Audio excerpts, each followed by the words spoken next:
America వాళ్ళు Venezuela మీదకి attack చేశారు కదా, అటాక్ చేసి ఆయన తీసుకెళ్లారు కదా మధురని. అయితే ఆర్మీ వాళ్ళు ఏమీ చేయలేదు. వాళ్ళు ఎందుకంటే కౌంటర్ అటాక్ చేసినా గానీ ఇప్పుడు మనం ప్రాణాలు నష్టపోవడం తప్పితే ఇంకేమీ లేదు, వీళ్ళు ఖచ్చితంగా చంపేస్తారని ఒకటై ఉండదు. రెండు, అక్కడ అపోజిషన్ లీడర్ ఎవరైతే ఉన్నారో వాళ్ళు ఇన్వైట్ చేశారు అమెరికా వాళ్ళని, జెండాలు ఊపుకుంటా వెల్కమ్ అని చెప్పి.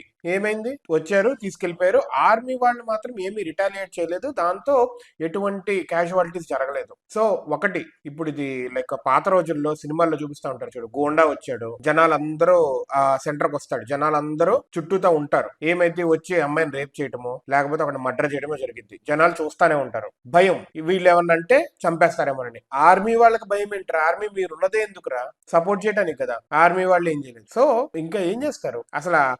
ఒక రకంగా చెప్పాలంటే వాడు అసలు మధురోకి సపోర్టే లేనట్టు. అంటే పెద్ద కంట్రీస్ వస్తే వాళ్ళ దగ్గర పవర్ ఉంటే చిన్న కంట్రీస్ కి ఏం చేయకుండా కాము కూర్చుంటమే వాళ్ళ పని. ఈ పాత రోజుల్లో రౌడీ లాగా ఇది దాదాగిరి గుండాగిరి చేసింది అమెరికా ప్రస్తుతానికి 2026 లో. న్యూ ఇయర్ అమెరికాకి మాత్రం మంచి రిజల్ట్స్ తెచ్చిపెట్టింది. 2026 లో కూడా ఇదంతా జరుగుతుందంటే really great, really great. And A court, international criminal courts ఇట్లాంటివి ఏవి తప్పు అని చెప్పి గట్టిగా క్వశ్చన్ చేయదు. ఒకవేళ చేసినా పట్టించుకోరు కదా, పట్టించుకోరు. అమెరికా వాళ్ళు ఎందుకు పట్టించుకుంటారు? ఆర్మీ వాళ్ళు చక్కగా ఏం చేయకుండా వాళ్ళు వచ్చి జీప్ లో చక్కగా తీసుకెళ్లిపోయి తర్వాత హెలికాప్టర్ నుంచి తీసుకెళ్లిపోయారు. ఇప్పుడు న్యూయార్క్ తీసుకొస్తున్నారు. న్యూయార్క్ లో రేపు కోర్టులో ప్రవేశపెడతారు, జైల్లో పెడతారు. ఇటు పక్క మొత్తం తోడుకుంటారు. ఇక అమెరికన్ కంపెనీసే వస్తాయి. ఇప్పుడు తెలిసి వస్తుంది వెనిజులా ఎంత ఘోరంగా, ఇంకెంత ఘోరంగా తయారవుతుందో అమెరికా కింద అని చెప్పి. లెట్ us see వెనిజులా భవిష్యత్తు ఎలా ఉంటుందో. ఒకటి, నిజంగా మరుడో కింద ఘోరంగా ఉంటే వీళ్ళు బెటర్ చేస్తే బెటర్. అటుపక్క తాలిబన్స్ ఎలాగైంది ఆఫ్ఘనిస్తాన్ కి, దూరంగా ఉండబట్టి, దగ్గరగా ఉండబట్టి maybe they can keep in control